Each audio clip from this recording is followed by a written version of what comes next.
Hola, mi nombre es Samantha Arévalo, estudiante de Psicología Clínica de la Universidad San Francisco de Quito, y hoy quiero presentarles el eje de fiabilidad del testimonio infantil a partir del capítulo 7 de Ángel Carrasco que estamos estudiando. Mi objetivo es responder una pregunta importante que es: ¿cómo podemos confiar en lo que cuenta un niño? La posición profesional no es creerlo todo y tampoco dudar de todo, pero sí cuidar cómo preguntamos y cómo construimos el contexto de una entrevista. Voy a presentarles la base teórica aplicada, señalar los errores que reducen la fiabilidad, ofrecer estrategias concretas para aumentar la misma. También les voy a dar algunos ejemplos que contrastan entre una pregunta sugestiva con una pregunta abierta también, y un ejemplo de verificación de comprensión, y cerrar con una reflexión personal sobre lo que este aprendizaje implica para mí en la futura práctica clínica. Para empezar, sí se puede confiar en el testimonio infantil cuando el adulto evita la sugestión y adopta la entrevista al desarrollo.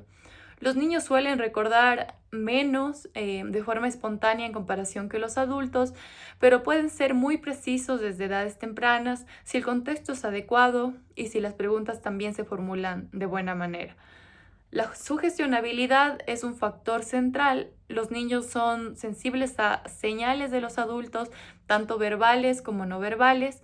Por eso la forma en que preguntamos puede contaminar o proteger el recuerdo del niño.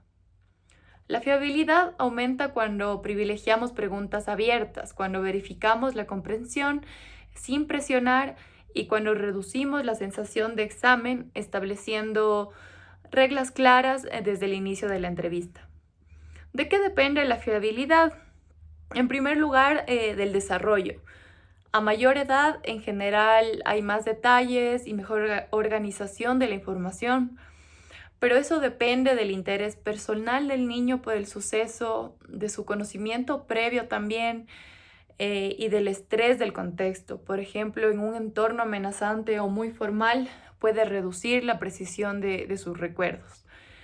En segundo lugar, del tipo de preguntas. Las preguntas abiertas nos invitan a la narración libre y reducen la inducción. Las específicas o cerradas sirven para aclarar detalles y deben usarse después con moderación. Y las subjetivas, sugestivas, añaden contenido que el niño podría tomar como una guía de lo que debería responder. En tercer lugar, también muy importante es el clima relacional y de las reglas. Cuando dejamos claro que no hay respuestas buenas ni malas, que los niños pueden responder no sé o que pueden incluso corregir al adulto.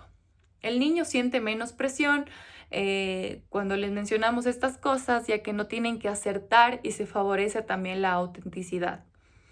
Finalmente, de la metacomunicación, si modelamos que si no entiende algo, puede decirlo, y si verificamos con presión pidiendo que lo explique con sus propias palabras, reducimos también los malentendidos sin infantilizar. Como errores frecuentes que reducen la fiabilidad, primero están las preguntas dobles del tipo: ¿fue en el patio o te empujó? ¿En dónde te empujó tu primo?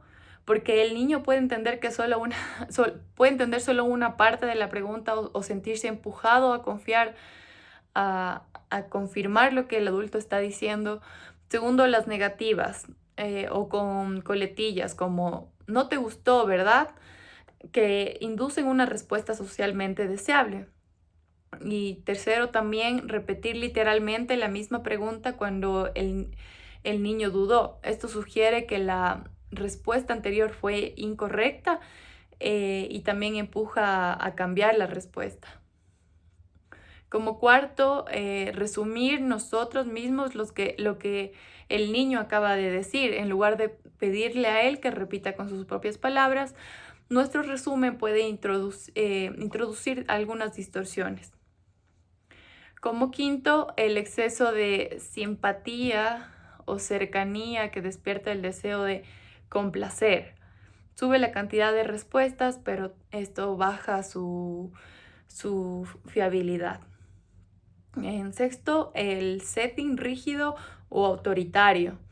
Por ejemplo, sentar al niño frente a frente con una mesa de por medio y tomar notas con contacto visual permanente puede aumentar su ansiedad y la sensación de que ellos se encuentran en un examen. Como estrategias prácticas que aumentan la fiabilidad, comienzo por el encuadre inicial. Explico quién soy, qué haremos y establezco reglas concretas. No hay respuestas correctas o incorrectas. Puedes decir, por ejemplo, no sé, o de igual forma puedes corregirme. Si algo no entiendes, me avisas, o si me equivoco, me corriges. Aclaro con confidencialidad y sus límites de manera adecuada a la edad. En el lenguaje uso frases cortas, términos concretos, evito pronombres ambiguos y también tiempos verbales complejos.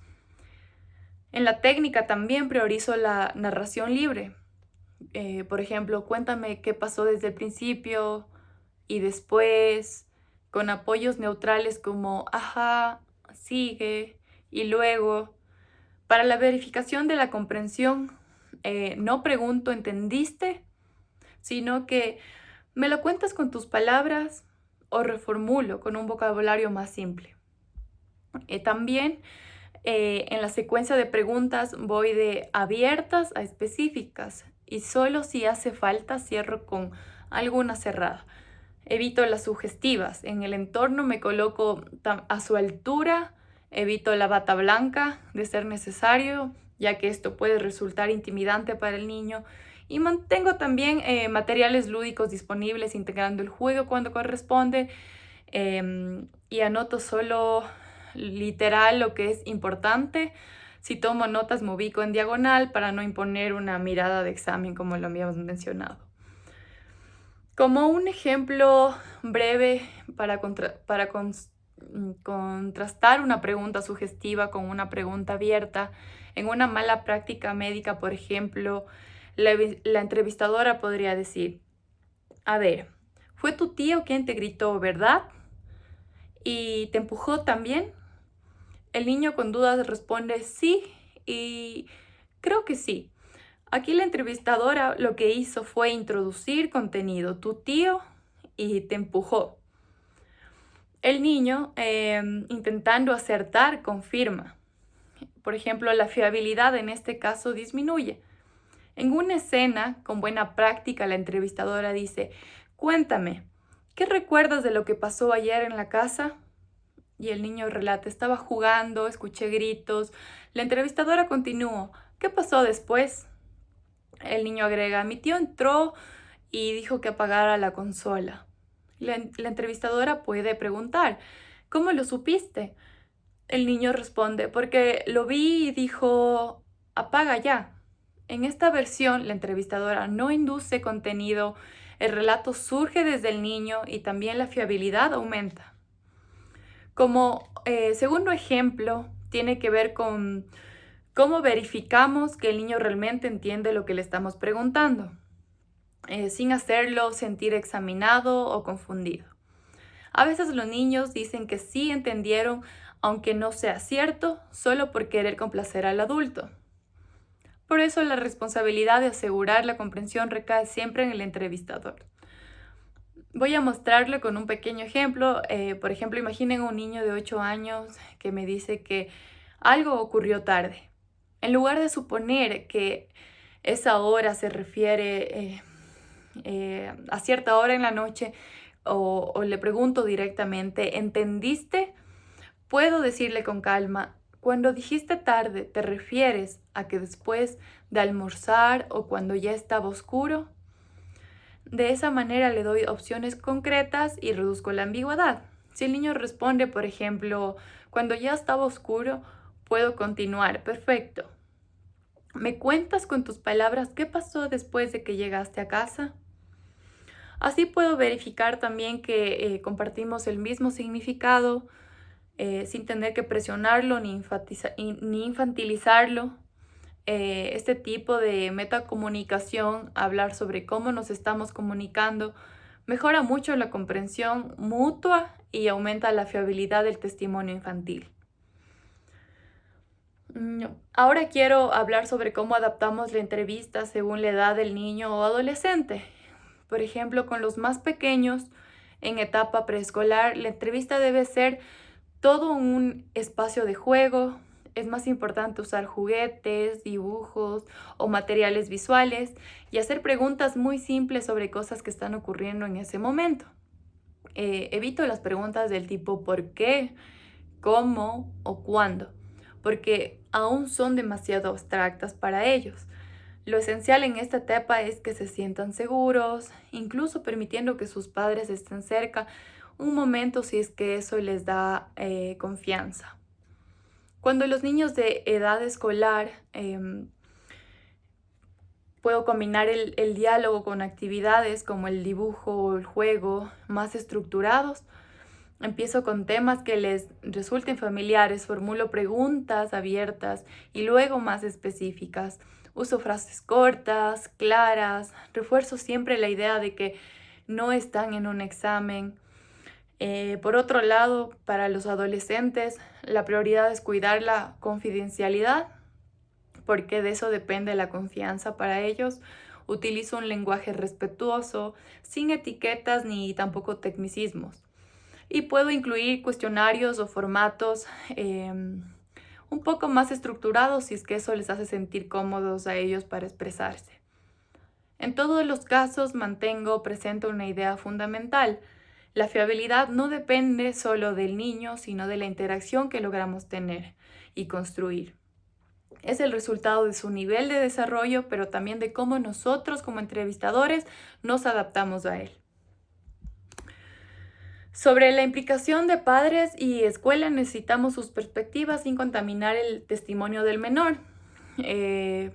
Como padres, son valiosos para la historia del desarrollo, frecuencia, intensidad de conductas, eh, y también cuido que no complementen las respuestas del niño.